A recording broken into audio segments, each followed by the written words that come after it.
Okay, sa video na ito maglalagay tayo ng bus drop porthole. Bubutasan natin yan. Lalagyan natin to. Nabili natin yun. China made na porthole. So, bakasin natin to. So, sa pagkat na itong skin ng ating bus drum, pwede tayong gumamit ng ganito. Blade. Okay, pwede rin ito. Soldering iron. Soldering iron na, no? Pang solda. Ito yung mas prepare ko, so ito yung gagamitin ko.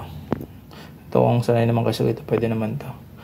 Bago kumuha ko ng sanding disc, may backing tape. Ang sukat nito is 4, so ito yung gagamitin ko pang guide. Tara. So para maging maayos muna, kunin natin yung gitna. So dito ako gawa ng porthole dito. So ito ay 58, so 25 or 29. So ito yung gitna. Okay. So dito naman ako kukuha. So 29 ulit. So ang gitna nan is 10, then 4.5, 14.5. So ito 14.5. So nagmark na ako dyan. So yan, inayos muna natin mga to kung saan ko mas mainam ilagay.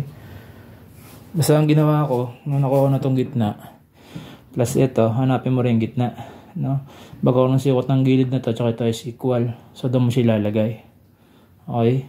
Gitna, gitna, gilid, pareho. Okay? So yan. So yan. Okay na. So dikit na natin to.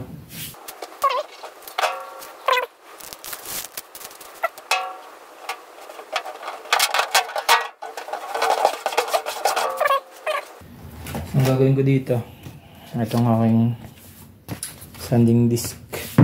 So hindi natin susundin to. Pwede mo masundin to kasi ito talagang pinaka-guide niya, no? Pero kasi sa akin, para mas lapat, ito lang yung sukat niya. Malaki lang ng konti dito sa butas na to. So ayan, ang sukat nito is 4.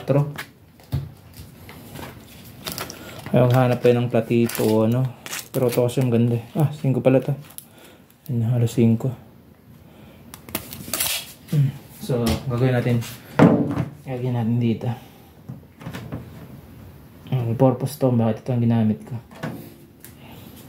Kaya kahit ang katawan na yun, pwede nyong butasin niya ng ganyan. Ano? Pwede rin tanggalin ninyo muna. Iba yung design nyo.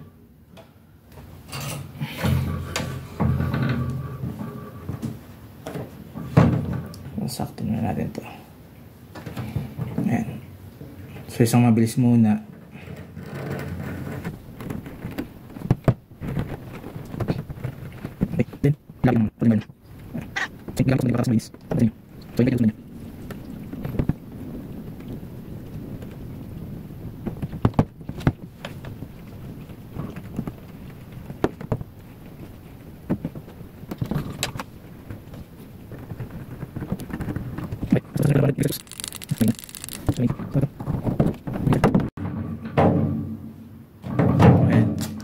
Kasi kumakapit siya, no? So kaya yung pinili ko backing pad, so dumidikit siya dyan eh. Tapos dahil natunaw na tong plastic na to, skin. Okay, malinis. Pagtapos naman na ito ang gagawin natin, ito ang gagamitin.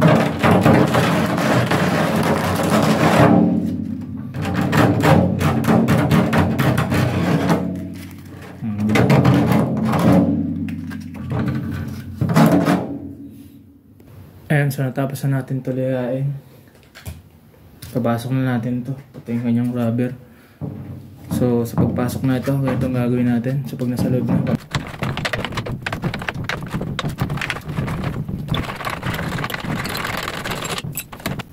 ito na nga.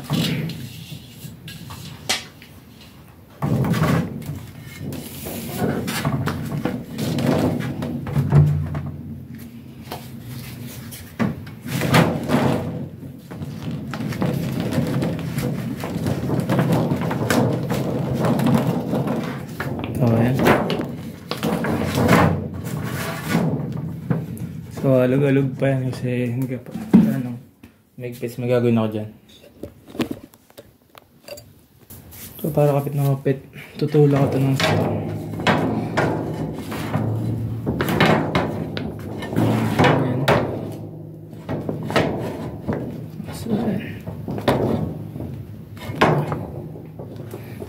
sa kapit na yan. So may gap siya dito sa kanyang stopper. So diyan ko siya titapan. Masking tape para kapit. So hindi siya magkakaroon ng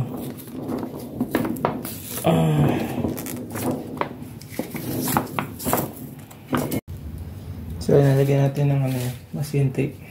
So plus lagyan natin ang tape.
Okay na. Bago kayo balik na, nakita naman ang damage na naman. So same process pa rin gagawin natin bago lagyan ito ng foam. Ito yung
So ganun lang mag-look ng mga init. Ayan. Mga damage na skin. So makinis na siya. Nandito kanina wala na rin. So yun lang. Hair dryer o kaya So dito naman yung tatamaan ng kick natin. Lalagyan natin ng double protection. So gumamit ako ng pick guard ng acoustic. So trace na natin ito ng bilog, mamaya lagay natin ito. So naputol natin, ito na. So matidikit natin yung mamaya. Backing tape to. Ayan. Para hindi ka na ma-damage to pag ng kick. So ito na lagyan natin ng foam. So balik na natin. So yung kabit na natin.